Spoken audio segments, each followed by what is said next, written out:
Programmed I/O. Programmed I/O is one of the three techniques we use for I/O transfer. The other two methods for the same are interrupted I/O and direct memory access, DMA. Programmed I/O is a technique or approach that we use to transfer data between the processor and the I/O module.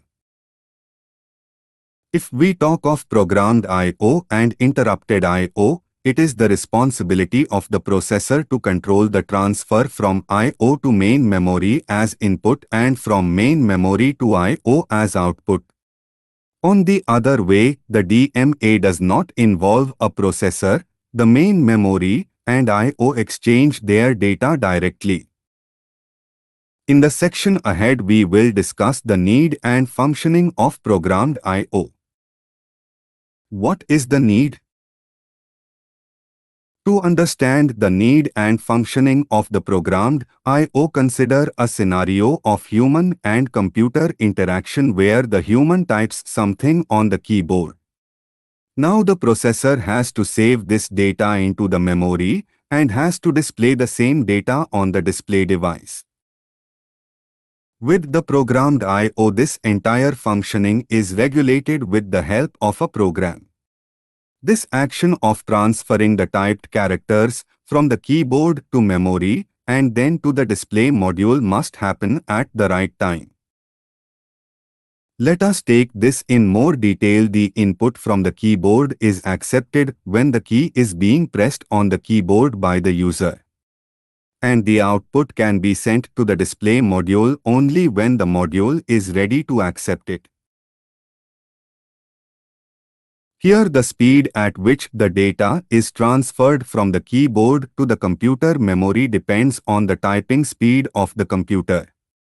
On the other hand, the speed at which the output data from memory is transferred to the display module is very high. The speed at which the character can be transmitted and displayed on the display module is still much slower if compared to the speed of the processor. So, to overcome the difference in the speed of the processor and I/O device, a mechanism must be implemented to synchronize the transfer of data between the processor and I/O modules. This is we require programmed I/O. Functioning of programmed I/O. Consider the situation that the processor is busy executing any program. Meanwhile, it encounters an I/O instruction.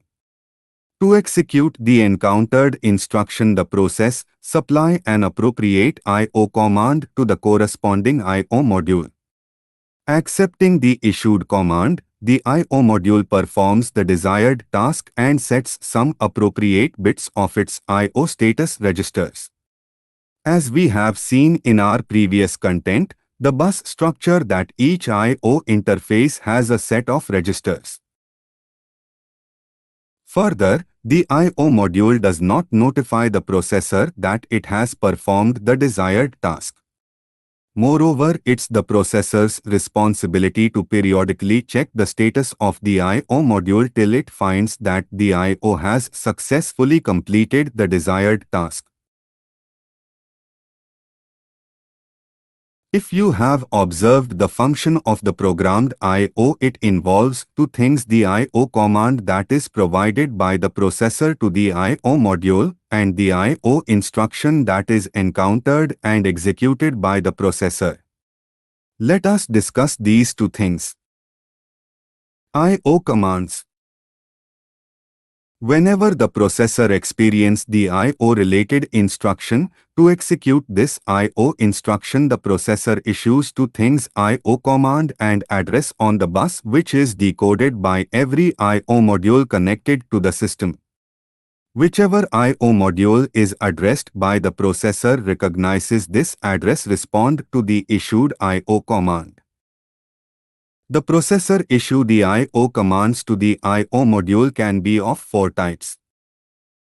Control. This I/O command activates the I/O module addressed by the processor and directs it to the task it has to perform. This command can be customized depending upon the type of peripherals. Test. This I/O command tests the status of the I/O module and its peripherals to ensure that the addressed peripheral is powered on and available for the task. This command also tests whether the most recent I/O operation has completed successfully or if any error has occurred.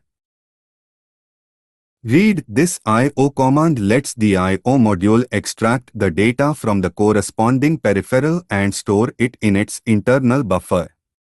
Further, the I/O module can place this data over the data bus on the processor's demand. Write. This I/O command lets the I/O module accept the data over the data bus and transmit it to the corresponding peripheral.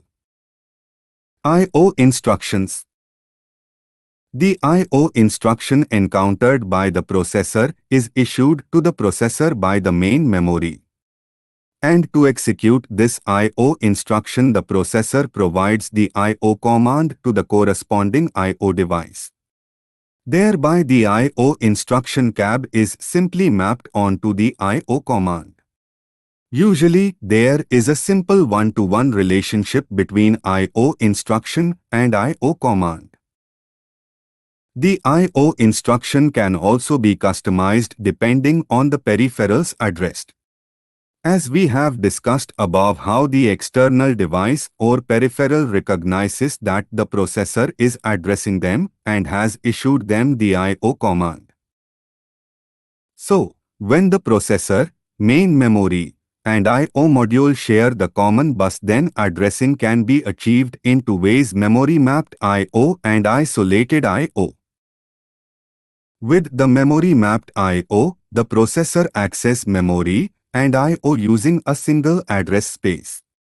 Here the processor uses the same address, data, and control bus. So, the same set of machine instructions addresses both memory and I/O. With isolated I/O, the address space for memory is isolated from the address space of I/O, though the processor uses the same data and address line for memory and I/O devices. It uses a separate control line for memory and I/O devices. The memory-mapped I/O has a large set of I/O instructions as compared to the isolated I/O. So, with the programmed I/O, for every I/O transfer or I/O operation, a program is written to implement the task. The other two methods of I/O transfer, i.e. interrupted I/O and DMA, involve the use of interrupt.